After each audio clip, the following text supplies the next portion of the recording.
दोस्तों जनवरी 25 Hindustan petroleum HPCL के quarter 3 के रिजल्ट आए हैं दोस्तों, उसको इस वीडियो में डिस्कस करेंगे। साथ साथ में डिविडेंड और बिजनेस में क्या इंपॉर्टेंट चीजें ये जो अक्टूबर से दिसंबर इन 3 महीनों में हुआ है उसको हम वीडियो में जानने वाले हैं दोस्तों। सबसे पहले डिविडेंड को तो देखिए 15 रुपीज का डिविडेंड आ रहा है एचपीसीएल की तरफ से और जो इंपॉर्टेंट डेट है वो है February 7 जो कि रिकॉर्ड डेट है इस डिविडेंड की। और जो भी यहां पर एलिजिबल इन्वेस्टर्स होने वाले हैं उनको पेमेंट February 23 या उससे पहले हो जाएगा। अभी रिजल्ट के बाद शेयर प्राइस कम हुआ है, लेकिन मैं अभी का अगर शेयर प्राइस पकड़ता हूं 431 के आसपास, तो ये जो डिविडेंड यील्ड जो बन रही है 2.8-2.9% की बन रही है जब हम 15 के साथ इसको कंपेयर करते हैं। तो ठीक है, तो ये पहला की नंबर है ₹15 डिविडेंड का। अब ये जो डिविडेंड है मैं लास्ट ईयर के साथ कंपेयर नहीं कर सकता क्योंकि लास्ट ईयर डिविडेंड नहीं आया था, और लास्ट ईयर डिविडेंड नहीं आया था उसका क्या रीजन था, चलिए उन सब चीजों पर भी हम डिस्कस करते हैं। तो पहली चीज मैं डिस्कस करूंगा कि ये जो 3 महीने हैं अक्टूबर से दिसंबर कैसा परफॉर्मेंस हुआ है। तो रेवेन्यू आप देखेंगे 1.18 लाख करोड़ का हुआ है, पिछली बार कितना हुआ था 1.15 लाख करोड़ का। तो रेवेन्यू तो लगभग बराबर ही हमको दोनों ही साल में देखने को मिल रहा है। प्रॉफिट्स देखेंगे, पिछली बार प्रॉफिट 172 करोड़ का था और इस बार प्रॉफिट आप देखेंगे 3 गुना, यस 3 टाइम्स ज्यादा हुआ है और 529 करोड़ का इस बार प्रॉफिट हुआ है। तो बहुत अच्छा प्रॉफिट यहां पर इंक्रीज हुआ है, ठीक है। लेकिन अभी भी हमको कुछ कंक्लूजन में जंप नहीं करना है दोस्तों, अभी सिर्फ नंबर्स को ही देखना है, फिर मैं आपको बताऊंगा। नेक्स्ट डेटा 9 महीनों का परफॉर्मेंस, मतलब अप्रैल टू दिसंबर कैसा था।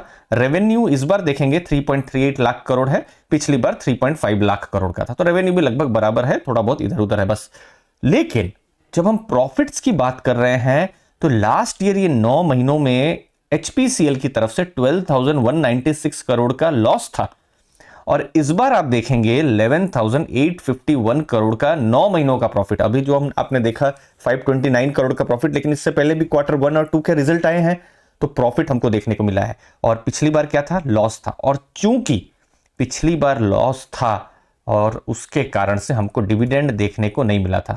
अब यहां भी देख सकते हैं ये एचपीसीएल का लास्ट जो फाइनेंशियल ईयर है, ये देखिए मार्च 2023 हमको पूरा आपको नेगेटिव या रेड मार्क में देखने को मिलेगा।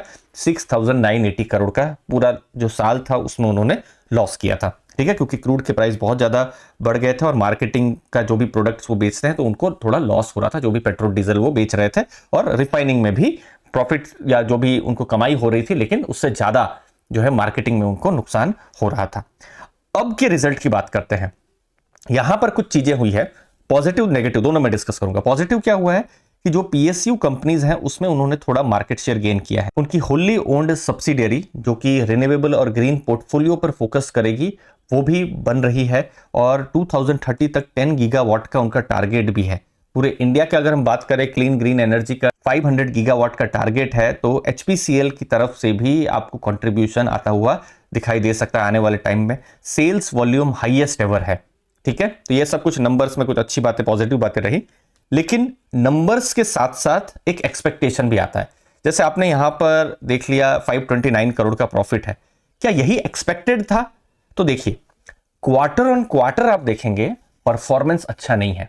क्वार्टर 1 के समय में 5,118 करोड़ का प्रॉफिट था दोस्तों, और ये चीज मैं आपको दिखा भी देता हूं। ये देखिए ये क्वार्टरली रिजल्ट है, ये देखिए अभी सितंबर और जून का रिजल्ट देखिए, उनका प्रॉफिट देखिए 5,118 करोड़। देखिए क्वार्टर 2 में, क्वार्टर 1 में भी देखिए 6,000 करोड़ से ऊपर, क्वार्टर 3 में प्रॉफिट कम हो गए हैं। इन्वेंट्री जो है उसमें उनको थोड़े से लॉस देखने को मिले हैं।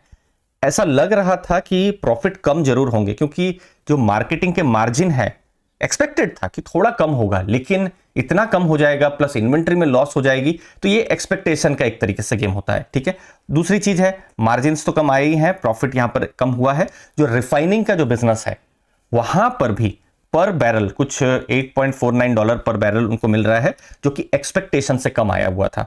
और मार्केटिंग उनका की बिजनेस है, और मार्केटिंग का मतलब क्या है कि जो भी आप पेट्रोल पंप डीजल आप भरवाते हैं पेट्रोल पंप में जो पेट्रोल डीजल, तो उसमें वो जितना कमा रहे थे, देखिए लास्ट ईयर उन्होंने लॉस क्यों किया था, ये देखिए लास्ट ईयर अच्छा खासा लॉस देखने को मिला था, इसीलिए बड़े बड़े लॉस उन्होंने किए थे क्योंकि यहाँ वो कमा नहीं रहे थे, क्योंकि क्रूड के प्राइस बहुत ज्यादा थे। तो अभी तो क्रूड के प्राइस वही हमको 75, 80, $90 के आसपास मिल रहे हैं, तो लग रहा था कि ये मार्जिन कम हो सकते हैं, लेकिन इतना कम हो जाएंगे कि थोड़ा सा सरप्राइजिंग या शॉकिंग यहां पर रिजल्ट में आया है।